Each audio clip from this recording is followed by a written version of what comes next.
G'day fellas, and welcome to an Age of Empires 4 patch review video. We're a little bit late to the party with this one, but I'm excited to take a look and see exactly what the developers have been up to with it. So let's jump into it. Plenty of changes are coming with the release of our latest minor patch. The Wildman and Dragon Turtle have faded back into legend, and we hope you enjoyed the monstrous start to Season 5. Here's a peek of what is included. Update to ranked season rewards, upcoming seasonal events, changes to address Q dodging and cheating in ranked, plus bug fixes and balance changes. I'm hoping, I know that you guys are as well, that they've fixed a little bit of this bad boy. Let's see, can we get our zoom in a little bit more? Yeah, that's what I'm talking about right there. Hopefully they've fixed it. Let's take a look and see what we've got though. New seasonal event, Summer Vacation. For our next seasonal event, it's time to grab your sunscreen and head to the beach. Beat the heat with new challenges and in-game rewards from July 25th to August 21st. A lot of the world is going through a heat wave at the moment, so this is right on time for the summer vacation, though I think a lot of people are going to be spending their time inside playing Age of Empires. New portrait, cool little portrait right there, nice little sunglasses. Let's take a look at the ranked season update. So map pool changed. Since our map monsters have left for the season, they will be no longer appearing on your ranked maps. The ranked map pool is otherwise unchanged. That's kind of boring, to be honest. I was hoping to see at least a little bit of change there, but unfortunately not. Okay, ranked rewards. Mentioned in both our Season 5 release notes and our follow-up post, progress continues to be made on changing the ranked reward system. Starting with this patch, players should now see the highest rank they've achieved this season on their profile and on the multiplayer rank screen. Does that mean that you get the award? Are they confirming that right now? So you will get the reward? Which is amazing, right? Like that's absolutely how it should be. The reason why this is so important is because when I get to Conqueror 3, I stop playing because I hit Conqueror 3, that was my goal, and now I just don't play anymore because I don't want to lose my rank, right?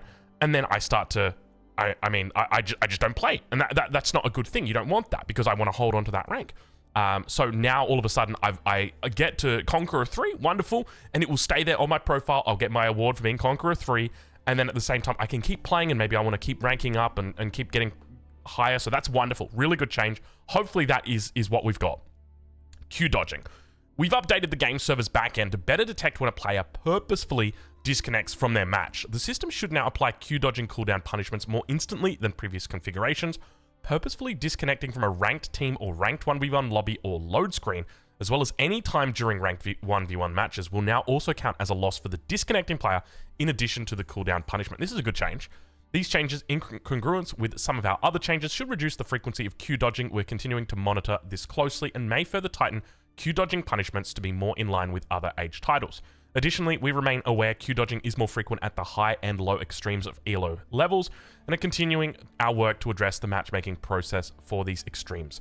One of the issues that you have, and I'll be honest, I've done this before, right? Like, if you dodge in a game, okay, you're gonna get hit with a cooldown. So what you can do is you can go into that game, and then as soon as you come into the game, you just resign immediately. And you might think, okay, but that's a little bit silly. Why would you just resign immediately? If I'm playing against Demu, who is 2.2k rated, and I'm 1600, my chance of winning is less than 1%. And okay, I could spend the next 20 minutes playing a game against Demu, and it'd be fun. But at the same time, I could play a much closer game if I just resign and then just go back into the queue again. And I know I'm not going to get him because he's going to be stuck in the queue for 7 minutes, whereas I'm probably going to get a player within 2 to 3 minutes.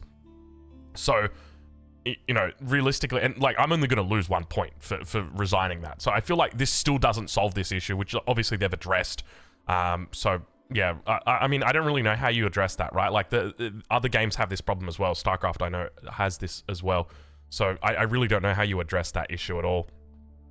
Ranked cheating. In our update kicking off the start of Season 5, we mentioned our continued investigation of cheating on the rank ladder, especially in team games, thanks in part to reports sent in from players. We have taken some key steps to reduce cheating in ranked. Are they linking? No, they're not linking to what the steps are. They've just said that they've okay, I guess they're probably just keeping it quiet, right? Like, they're not going to be like, yeah, so for all those players that were using this specific cheat, we've gone and stopped that. Like, they're not going to tell you, right? Like, I guess that makes sense. Mods. Fixed issue where mod creators on the Windows Store game version were unable to publish newly created mods using and seeing them on the mod publisher page. Wonderful. Gameplay AI updates, okay. Fixed an issue where the AI would build too many lumber camps on some maps, and fixed a crash bug relating to AI trading. Wonderful. UI and UX and menus. Fixed an issue where the user was unable to zoom while in replays when using caster mode. It is happening, ladies and gentlemen. The last time you'll ever see it, right there. There it is. It is the fat boy zoom. It's gone. It is gone. We might bring it back. When launching the game in Malay or Hindi languages, the daily challenges, newsfeed, and events will now be in the correct language. Yes, this is what I came here for. Yes, these are the updates that we want. Fix the alignment of the Season 4 painting sigil frame, which was off-center. That's a good change. I saw that one on Reddit. Fixed a bug to ensure that if a player's communications are set to blocked, no one will be able to chat to that player in-game. Thank you. Wait, hold on. Because I remember I was blocking people's communication and I would still see them typing to me. Does that work? I don't know if that's what it's saying. I'm hoping that's what it's saying, because that's how I want it to be. Thanks in part to players sending in their warning logs, we were able to quickly identify and implement a fix to another set of conditions that were causing a crash on AgeUp for several players. If you continue to encounter crashes, please reach out to customer support so that we may investigate. Campaign fixed a crash that was preventing campaign save files from loading, and map-specific changes. Prairie fixed an issue on Prairie where one of the neutral markets would sometimes not spawn, and Golden Heights now appears in the correct alphabetical order on the map selection list. Fixed an occasional unequal board distance distribution issue on Golden Heights 1v1. Alright, so we've gotten through the good parts. Now let's get to the great parts. The balance, the bug fixes. Let's get to it. General changes and bug fixes. Fixed a hitching issue seen when felling trees on certain maps. Okay, fixed a potential crash that was linked to using voice chat. Okay. Balance and gameplay changes. All right, you want the meat, you want the potatoes. This is it, ladies and gentlemen. Let me grab my Red Bull. Let me take a sip right here. That's probably about 2 hours old right now. I need a new one. Monks will no longer stutter when attack move healing. Good change. Patrolling monks will no longer heal while patrol... What? Developer note, this is an unintentional change that we aim to fix in a future update. So we're nerfing monks, but it wasn't intentional, but we're leaving it in because... Okay, fair enough. Keeps. All civilization keep stone cost increase from 800 to 900. Good change. Good change. Keeps are way too strong. Bombard emplacement range reduced from 10 to 9.5. Wonderful change. Now it actually means that the bombard is useful. Or the bombard or the cannon is useful, right? Like, not the emplacement, the actual unit. Because now they can actually kill with not being hit back by the bombard emplacement. Good change. Boiling oil range reduced from 2 to 1.5. Wonderful change. Boiling oil damage area changed from 2.5 by 1.5 rectangle to a 1 radius circle. Damage area. Wait, didn't boiling oil just go around the entire keep? I guess not. So it had like range and it would just throw boiling oil in a specific area? Maybe? Okay. So this looks like a massive nerf. Okay, let's read what the devs wrote. Overall, keep and bombard emplacements are too effective when comparing the cost to the cost of their counters. Definitely. Making keeps more expensive means that they'll be a bit slower to hit the field, and thus their positioning will be a bit more important. Boiling oil changes are aimed at overall reducing the area a bit and making the damage area more consistent. In a future update, we're looking at a new visual effect to communicate the area more precisely. So let me just read that again. Making keeps more expensive. Boiling oil changes are aimed at overall reducing the area a bit and making the damage area more consistent. Okay, interesting. Yeah, because it really isn't displayed that well. Like, I've got no clue what's going to get hit with boiling oil. It's one of those things where it's just like, have you got boiling oil yet? No? Okay, wonderful. I can just go siege down your keep. Have you got boiling oil? Yes, you do? Okay, I'm just going to fall back and wait for trebs. That's pretty much it. Bombard move speed increased from 0.62 to 0.75. Overall, we've been seeing a lot of ram play because of their low cost and ease of use. This change is targeted at helping the bombard, which has to pack and unpack to get into the action faster. I like that. That's a smart little change. Villagers no longer use bow weapons when attacking boars. They will always use a spear. Good change, because the boar has got, I think it's 4 base ranged armor, and a bow, if I remember correctly, does 5 damage. Maybe it's only the English bow. Maybe it's a bit more. This change is aimed at making taking boars more accessible by reducing the micro requirement for fighting them. Yeah, because before you had to move up to the boar and would stand all the villagers on top and then right-click the boar. Now I guess you can just right-click the boar and that's it. I mean, you still got to be careful with that first villager, but we'll have to wait and see how that plays out. Selecting an active trader displays the amount of gold that will be earned at its destination. Wonderful, good change. So, I mean, we can still guess it. The only difference is that we do it before we click the trader. Fixed a bug where previously idle units will move to the position of an enemy they defeated. That's an interesting bug. I don't ever remember seeing that. Fixed an issue where ranged siege units would fail to reposition when too close to an obstruction, such as a stone wall, if their target was otherwise within their range. Ranged siege units will now pack up and reposition to a better angled shot or find another target. That's a good change. Well done. All right, Civ-specific changes. Here we go. This is the good stuff. All you Abbasid mains out there, get ready. There's a single change for you. Fresh foodstuffs tech cost reduced. That's it. That's what they got for you. This is a good change. I mean, 50 gold is massive in the early game. It's 50 less gold that you have to mine. Like that's, do not like, trust me, that's good. We like the decision point here of technology versus villager, but reduce the price so the tech payoff time is faster. I think we're probably just going to see players maybe just going back to always getting fresh foodstuffs. Who knows? Who knows? We'll have to wait and see. We'll have to wait for Age of Noob's video on that one. Chinese. Great Wall Landmark. Great Wall Gatehouse damage reduced from 15 to... with more Chinese nerfs. You know, just what we needed. Keeps. Damage 50 to 25? But attack speed is increased. Okay, that is a massive nerf to China. China have absolutely been slayed by this patch. What? Which developer just got camped by a Chinese main? And it was obviously just with keeps. Wow. Okay. So 50 to 25. So that's insane, right? If you're against a knight, I mean, the attack speed is being decreased or increased rather, so that it's going to be a faster attack speed, and it does seem quite fast, 1.37. So this goes for 2 attacks every 2.74 seconds. So it's roughly... essentially what this does is it makes it weaker against armored units. Okay, so if you've got an enemy knight with 6 armor, all of a sudden, instead of you holding off 6 damage, you're now you're being affected double by that. So now it's 12 damage. So it means that it is less... you're doing less damage to armored units, basically. So Chinese keeps massively nerfed there. This also really badly affects Springalds. You used to be almost able to... I think you 2-shot Springalds before. Now it's probably going to be like a 6-shot or 7-shot or something like that.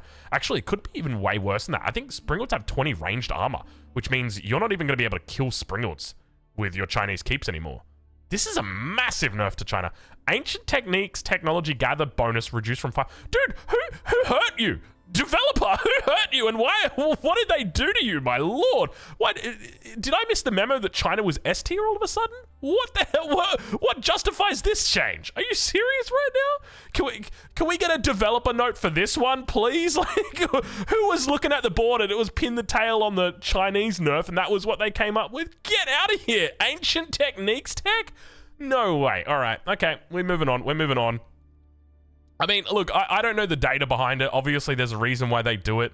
But yeah, okay, fair enough. I'll be honest, I never even really prioritized this tech. I was just like, yeah, sure, why not? I'll get it. I'll get everything.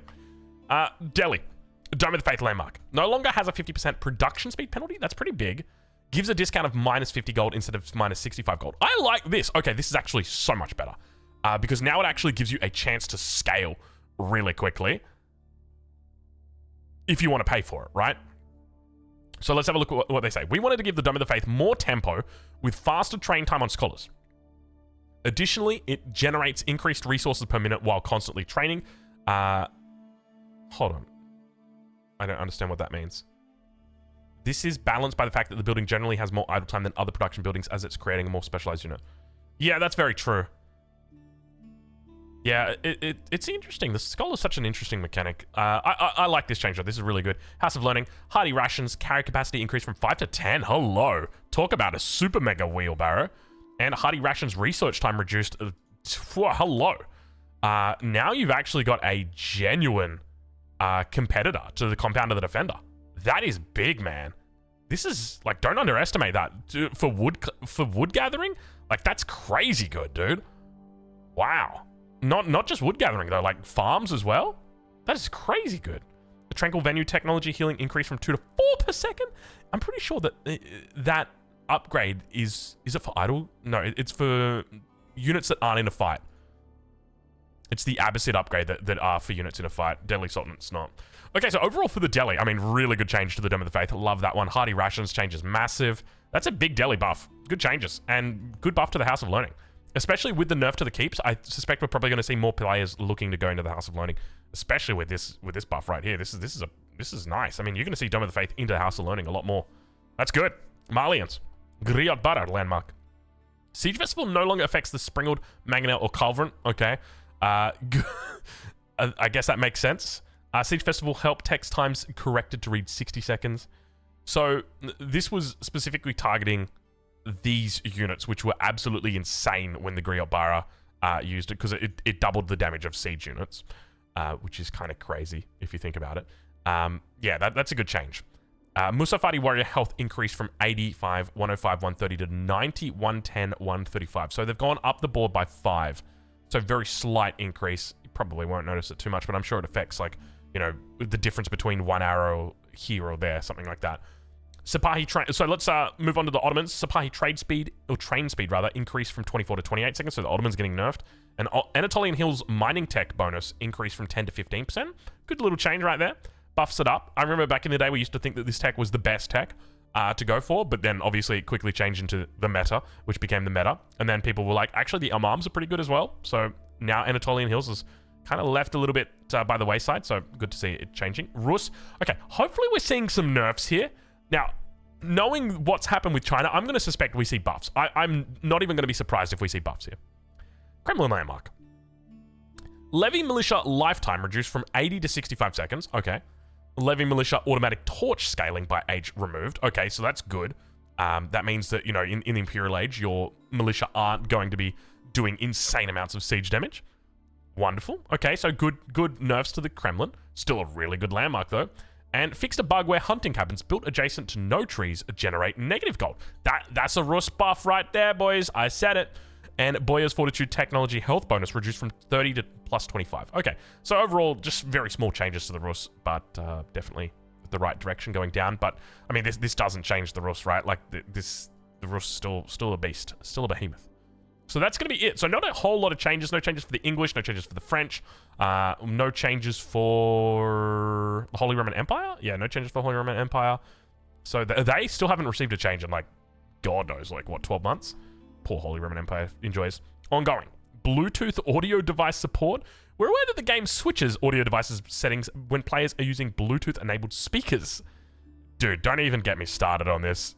That's not fun. Okay, voice chat reporting.